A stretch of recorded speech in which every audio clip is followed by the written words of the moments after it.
बेवकूफ वहां जाने की क्या जरूरत थी? इसने वहां जाके क्या उनको कन्विंस कर देना था? यानी आपको पाकिस्तान की जो पोजीशन है, क्या इसने जाके कोई वो कौन सा मार्का मारना था? और वो जो दूसरा चला गया वहां लंदन के अंदर जा ताजपोशी के ऊपर, क्या पाकिस्तान के पास इतना पैसा है? हमारा मुल्क बुरा हाल है। एक ट्रिप जब जाता है ये प्राइम मिनिस्टर, जरा पूछें कि इसका खर्चा कितना आया? कम से कम 2-3 लाख डॉलर इसने खर्च किया है। और इससे पूछे जो प्राइवेट जहाज में गया गोवा, इसने कितना पाकिस्तान का पैसा खर्च किया? एक तरफ हमारे पास फॉरेन एक्सचेंज नहीं है, दूसरी तरफ फजूल बैरूनी दौरे पे हम चक्कर मार रहे हैं, जलील अपने आप को करवा रहे हैं। वो कौन, किसने पूछा था शहबाज शरीफ को? कौन लेने आया था इसको एयरपोर्ट पे? तो ये अगर आपने अपने आप को जलील करवाने जाना है तो कम से कम मुल्क का पैसा तो बचाए ना। और इसलिए मैं कह रहा हूं कि इस वक्त आप, हमारे पास कोई दूसरा रास्ता नहीं है सिवाय इलेक्शंस के। ये सेटअप, मसनूई सेटअप जो बाजवा लेके आया था, इसको हटाएं, इलेक्शंस करवाएं, अवाम के ऊपर छोड़ें, फैसला करें कि अवाम कौन चाहता है, किसको चाहता है। और जिसको भी अवाम चाहता है वो आए, 5 साल का मैंडेट लेके आए, उसके बाद मुल्क के अंदर इस्लाहत करे, वो इस्लाहत करे जो कभी यह हुकूमत नहीं कर सकती। और वही आके बजट दे, वही आके इस्लाहत करे, और वही पाकिस्तान को इस दलदल से निकाले जो कि निकल सकता है। मैंने 3.5 साल की जो मुझे तजर्बा हुआ, हमारा बैंकरप्ट था मुल्क, और 3.5 साल के बाद 17 साल में बेस्ट इकोनॉमिक परफॉर्मेंस थी।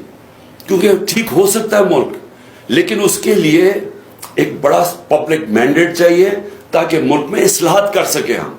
और इंशाअल्लाह जब भी अल्लाह ने मौका दिया, हमने प्लान ऐसा बनाया हुआ है। और अभी भी आप देखते हैं कि ये जो नवाज शरीफ और इसकी बेटी, ये क्या कहते फिरते हैं कि नवाज शरीफ के ऊपर बड़ा गलत हो गया, केसेस खत्म करो। एक दफा नहीं बता रहा है कि जिसकी वजह से, पैनमा की वजह से ये जो फंसे थे, वो पैनमा इंटरनेशनल इंकशाफ हुआ था, जिसमें ये चीज सामने आई थी कि ये जो महंगे तरीन लंदन के अपार्टमेंट्स हैं, उसकी मालिका मरियम नवाज है। तो वो तो पैनमा के इंकशाफ में आए थे। फिर 2 साल इंक्वायरी चली, अदालत में चली, फिर GIT बनी, उसमें साबित हुआ कि इनके पास कोई तरीका नहीं था, कोई मनी ट्रेल नहीं थी कि ये 4 महंगी महंगी अपार्टमेंट्स खरीदी है। और फिर दुबई में नौकरी कर रहे हैं प्राइम मिनिस्टर मुल्क का, दुबई के अंदर नौकरी कर रहा है और तनख्वाह ले रहा है। मुल्क का प्राइम मिनिस्टर दुबई की कंपनी से तनख्वाह ले रहा है। ये सारी चीजें सामने आई, इसका कभी जवाब नहीं दिया। कहते वो ये हैं कि जुर्रत कैसे पड़ी हमारा, किसी ने हमें सजा दे दी। तो किसी की मिजाल कि हम वो लोग थे, हम कोई खास लोग थे कि हमारे से पूछ लिया और हमें सजा दे दी। तो ये है मुल्क का मसला। हम कभी भी आगे नहीं बढ़ सकेंगे जब तक इस मुल्क में कानून की हुक्मरानी नहीं होगी, रूल ऑफ लॉ नहीं होगा। मैं मदीना की रियासत की इसलिए आप सबको बार बार मिसाल देता हूं कि जब वो गरीब तरीन हालात में थे, पहली चीज मेरे नबी सल्लल्लाहु अलैहि वसल्लम ने मदीना की रियासत में कानून की हुक्मरानी कायम की, अदल और इंसाफ कायम किया। उसकी बुनियाद पे खड़ा हुआ एक दुनिया का अजीम तरीन माशरा। आज दुनिया में कोई अब मुल्क देख लें जहां खुशहाली है, जिधर इंसाफ है वहां खुशहाली है, जिधर जंगल का कानून है वहां गुर्बत है। तो ये तो यानी जो भी दुनिया जानता है उसे पता है कि ये हालात हैं जब आपके मुल्क के अंदर माइट इज राइट होती है, यानी ताकत की हुक्मरानी होती है, जो पाकिस्तान में आज। इसलिए कल का दिन बहुत अहम था इस मुल्क की तारीख में।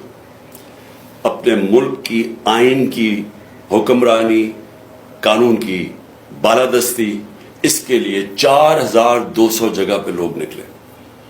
और सारों ने, फिर से मैं ये कहता हूं कि किसी शख्सियत के लिए नहीं निकले। अगर उन्होंने चीफ जस्टिस का नाम लिया तो चीफ जस्टिस का इसलिए नाम लिया क्योंकि वो आइन के साथ खड़े हैं। आइन कहता है 90 दिन में इलेक्शन होने चाहिए। सारे दुनिया के अंदर जजेस, पाकिस्तान के जजेस, वकील सब समझते हैं कि 90 दिन में इलेक्शन होने चाहिए। और ये जो अब गवर्नमेंट में बैठे हुए हैं, 60% कैबिनेट करप्शन केसेस के ऊपर बेल पे है, ये अब पूरी कोशिश करें इलेक्शन से भागने की। और ये आइन तोड़ने के लिए तैयार है, ये सुप्रीम कोर्ट के फैसले के खिलाफ जाने के लिए तैयार है, ये सुप्रीम कोर्ट को तकसीम करने के लिए तैयार है, सिर्फ इसलिए कि इनको इलेक्शन ना मिले। खुल के सुप्रीम कोर्ट को अटैक कर रहे हैं। ان کے لوگ کہہ رہے ہیں کہ جی اگر سپریم کورٹ نے فیصلہ کیا مانیں گے نہیں، یہ کھل کے کہہ رہے ہیں.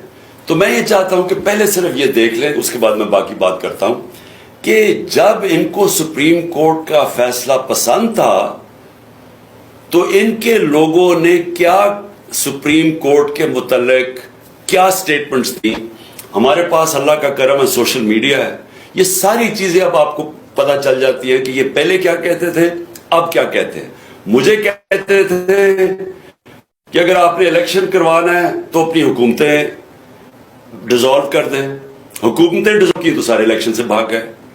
اب کہتے ہیں کہ جی عمران خان انتشار پھیلا رہا ہے. آئین کے مطابق چل رہے ہیں عمران خان، 90 دن میں الیکشن ہونے چاہیے.